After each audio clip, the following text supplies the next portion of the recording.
Alright, man, this topic right here has been eating at me all day long. Every time I watch another content creator cover this topic, they all do the same thing.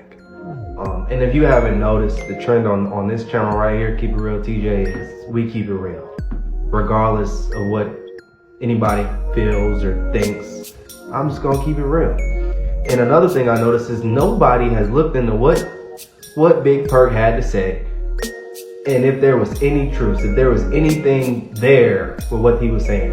Y'all just heard JJ Redick accuse this man of calling the voters racist and threw him under the bus. And JJ, being the white man here, played that to a T. He played that to a T. He immediately jumped on that, immediately turned the conversation to that to make it seem that way, so Perkins had nothing else to say. And I just wish Perk was prepared for the conversation like I am today. Alright, Big Jokic. I'm a fan of the guy. I like him. I like his game. Like most people say, I gotta agree with them on this one. His game isn't very sexy. It's not very appealing. It's not very flashy. He just goes out there and gets it done. Okay? Here's my problem with this though. Here's my problem with this. And this is why Perkins is feeling, probably why, I'm not gonna say it's why, but probably why he's feeling the way he's feeling. Jokic is yet to average a triple-double for an entire season. But he's got the last 2 MVPs. And then this year, presently, he is now averaging a triple-double. Now, if you've seen this clip, or you've seen anybody talk about Jokic and MVP and all of that, what's the first thing they're gonna tell you? The man is a walking triple-double. No slight feat. That's a great accomplishment to average a triple-double. But he hasn't done it yet. He's got a chance this season. His assist numbers are right at 10, so I mean, it's gonna be close, but he can do it. I'm saying all that to say to y'all that guy it's actually still in LA, that the media been dragging, that the fans been dragging, Russell Westbrook averaged a triple-double for 3 seasons in a row.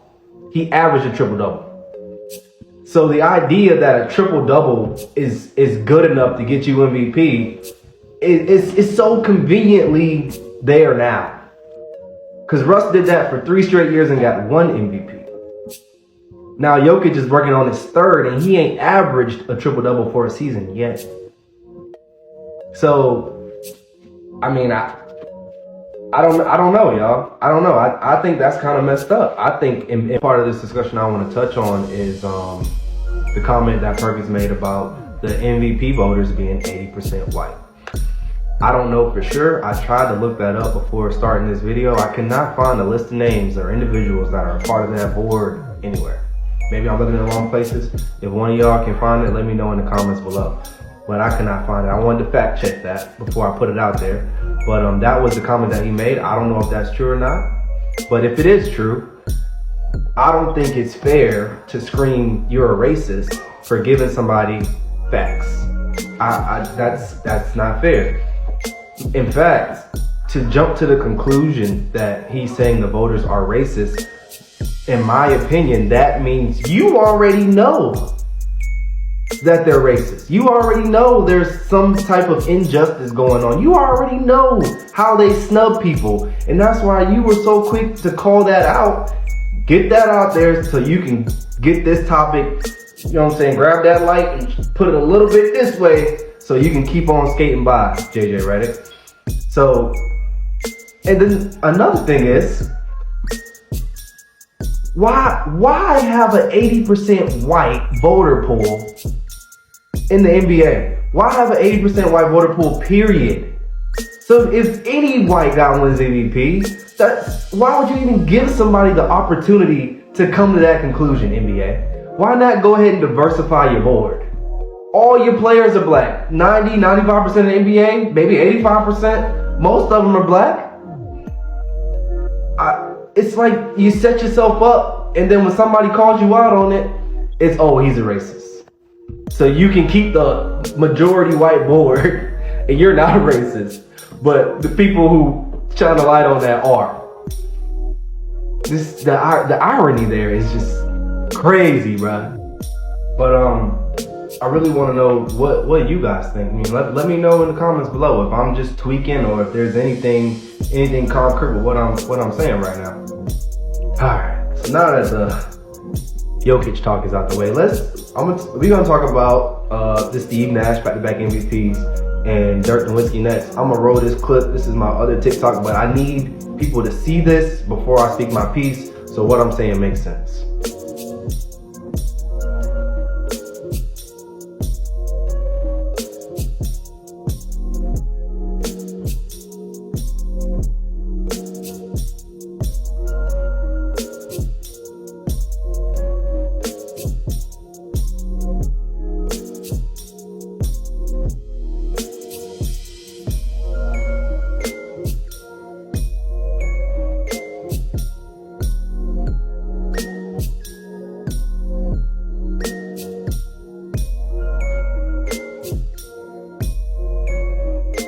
Alright, so this is Steve Nash's averages for the second MVP. He won 04-05 and 05-06. 04-05 he averaged, it was like 16 points and I believe 12 assists. 05-06 he's averaging 19 points and 11 assists. Now, on paper, that is not incredibly impressive numbers. He's also a point guard, so in my opinion, 7, 8, 9, 10 assists a game is what you should get as a point guard, but we know they don't usually do that. So, and I ain't taking nothing from Steve. He was a great PG. Great PG. I'm just saying that in both of those MVP seasons, I mean, you got LeBron, AI, Kevin Garnett, Kobe, Dwayne Wade. There's so many names that had way more impressive numbers than Steve Nash, as you just saw. So, I think Perk is wrong for feeling a way about Steve Nash winning these MVPs. I don't care if this Phoenix team went to the finals. MVP is an individual award, but now they give it to the best player on the best team more times than not instead of the best player in the league. It's typically how that goes. I get that. But I don't care what you say to me, I'm not buying the fact that Steve Nash deserved both of those MVPs when Kobe Bean Bryant, LeBron James, Allen Iverson, and Dwayne Wade were active and dominating. If I'm not mistaken, Dwayne Wade won a finals in one of these 2 years, won his first championship, and still didn't get the MVP. Now, Dirk Nowitzki, 06-07. Love Dirk. Who ain't did a Dirk fade every now and then when you hooping? You know what I'm saying? Great numbers, averaging 25 and 9 over the course of the season. Got an MVP, All-Star nomination. Not a bad year. Not a bad year. However, just like with Nash, man, there was a handful of guys who, I'm going to say, who were just better than him. I'm not gonna lie to you. I'm taking LeBron. I'm taking Kobe. Give me Allen Iverson. Give me Dwayne Wade. I'm taking all these dudes over Dirk Nowitzki.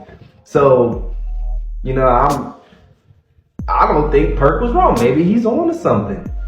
80% white vote.